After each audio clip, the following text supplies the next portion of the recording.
Good afternoon. How are you? Well, it's overcast. Thomas Jefferson tells us it's a comfortable 69 degrees, and I believe that, but the humidity is 96%. So we've had some light rain all day, and we may have it while I'm walking. The wind, they say, is at 5 miles an hour, and I do feel a slight wind, so that's pleasant. It all begins at birth.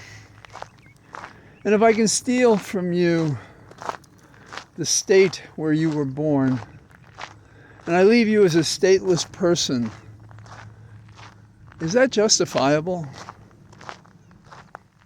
And if it's America that's doing it, is it constitutional? Well, the Supreme Court today, and we're going to have to rename them, Supreme, doesn't that sound in excellence? Court, doesn't that sound in impartial justice?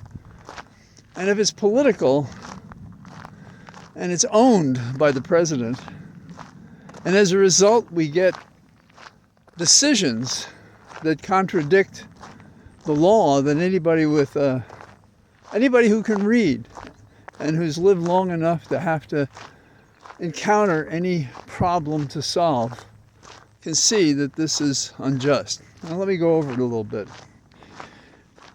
In an executive order, Trump banned birthright citizenship, particularly for certain persons he's been attacking since at least 2015, and he would leave them stateless. Now there's been bans on his executive order, and the Supreme Court today, with regard to the bans, is keeping them in force for 30 days. Because what they did was they dodged, no reference to Elon Musk, they dodged the law itself written in the Constitution, particularly the 14th Amendment. So how did they dodge it?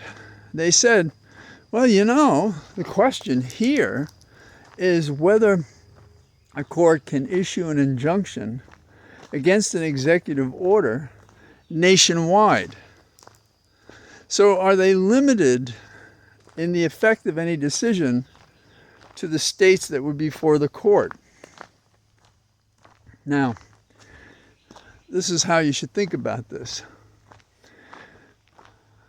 It is a provision in the Constitution that applies to the entire United States. If a judge makes a decision about a clause of the Constitution that applies to the entire United States, how is it sensible that the injunction would only apply to those who complained and not, say, 20 some odd other states who did not complain? Wouldn't it make more sense that a law that engulfed America by the origin of the dispute in the Constitution would be subject to a judgment from a judge that it applied to everyone? And you might say, well, is that fair? Well, there are ways to rebut it. Another judge in another jurisdiction could say, oh, I disagree with that. And then you might have two different circuits, two sections of our judicial system spread across the United States, formerly United States. And then it's ripe to go before the Supreme Court because there's a split in the circuits. But my understanding is, as of this moment, there is no one who has upheld the ban by Trump about citizenship. Now there's a term for this, balkanization, and this is how it works. You have a unit, in this case, America, states and territories, and in this unity, this court wants to say, we could have 27 different decisions. The cases only limited in terms of the injunctive power of the judge to the states that went to court. Well, that makes no sense. Now consider there are several authorities for the rightness of opposing Trump's ban. The 14th Amendment of the Constitution says, and this is a direct quote, all persons born or naturalized in the United States and subject of the jurisdiction thereof are citizens of the United States and of the state wherein they reside. That encompasses the entire United States. It doesn't say some states, it says all states. So how would you permit a judge to go forward and only bind those people who came before the court on an amendment to our Constitution, the 14th Amendment, that expressly provides for citizenship by birth or naturalization? How? Now, what happens with balkanization? You fragment a larger unit, our entire United States, once united, and you create smaller hostile units, and in turn you create conflict and instability. So when Barrett, Associate Justice Barrett, issued the decision today, she was saying, ignore what the Constitution says about the universality throughout the United States of this provision, that if you're born here, you're a citizen here, and if you're born in any state, you're a citizen of that state. How do you reconcile that with the notion of one law that binds all of America, that's consistent with the constitutional amendment? Now, 28 states did not file with the Supreme Court when it was considering this action. Are they now cut off from a decision on the merits of whether or not the 14th Amendment in plain English means what it says? What could they do? They could file a class action. That's not easy. These may be hostile, if you will, to use the term, to the notion that just by being here and being born here, that makes you a citizen. Can you imagine the chaos this creates? So, Occam's razor talks about the notion that if something seems obvious as the reason for an action, then more likely than not, that is the reason. In this case, in order to wrap yourself around an axle, in order to say the Supreme Court, which has language binding all of America, can't be subject to a ruling by a judge that it is unconstitutional to deprive anyone of that right, the privileges and the immunities and so forth that make you a child of America by just being born here. Now, Sotomayor called this a travesty of law. Kagan joined her, so did Jackson. And Jackson said something quite powerful. She said this was an existential threat to the rule of law in America. I agree. And I think both the other associate justices do as well. So we have 6 people on our court who do not know what the Constitution means. Or they know exactly what it means, but they want to discriminate against people as they choose by using a bullshit argument, misinterpreting the 14th Amendment to prevent some people who are born here from being citizens.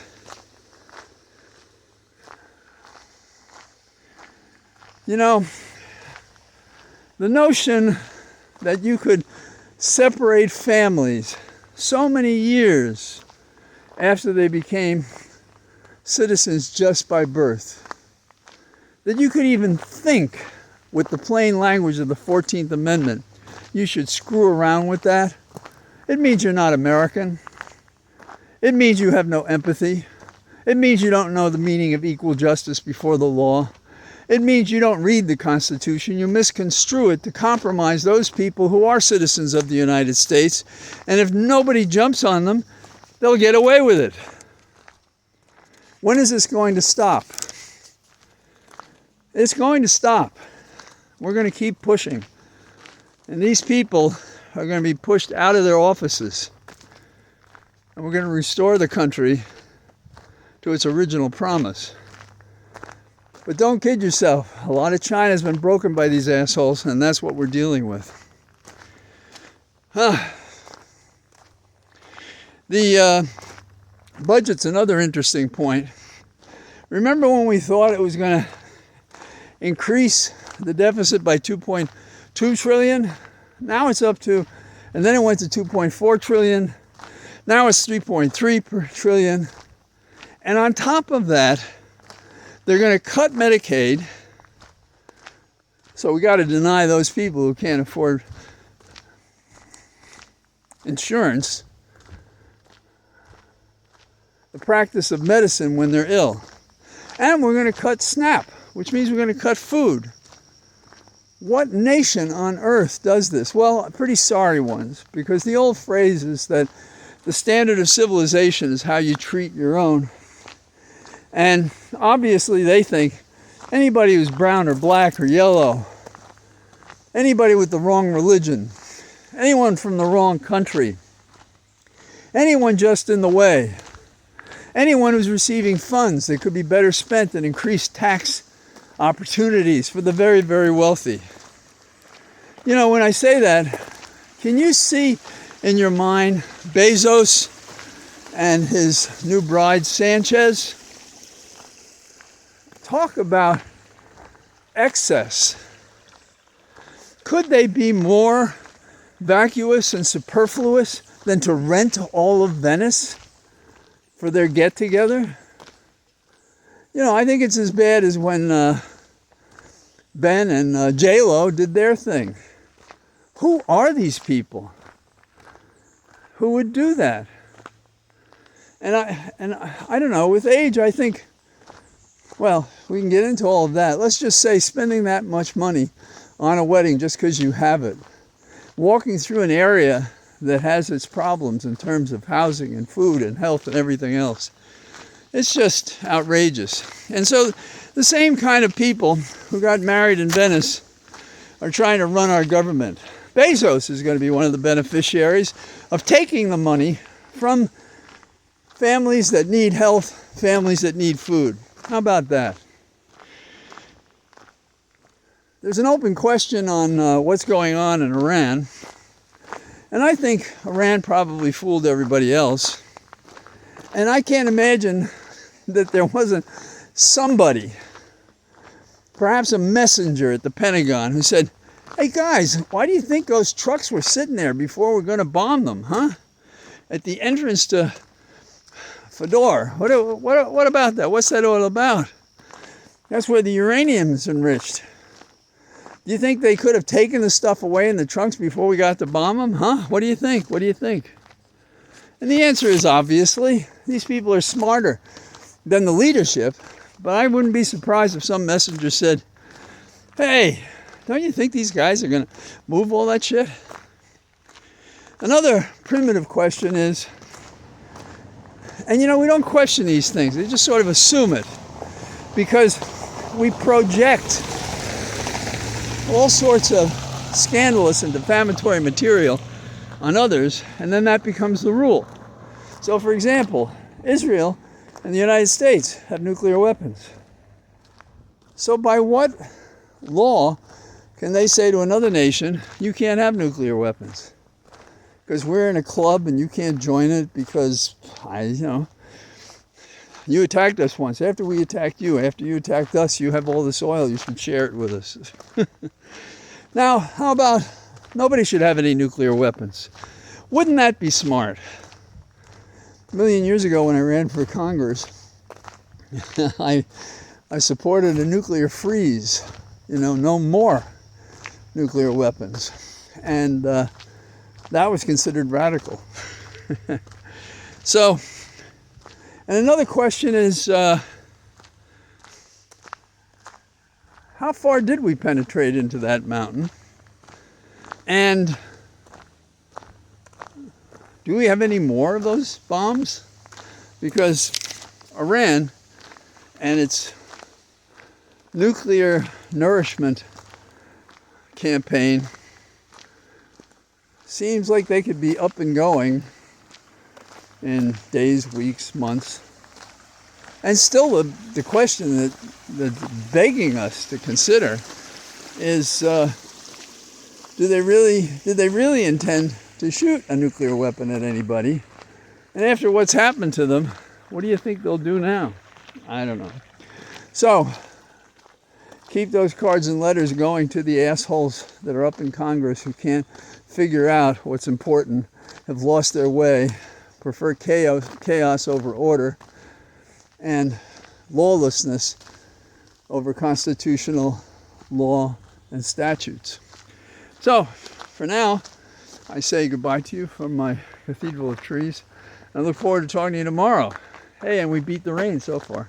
Bye-bye.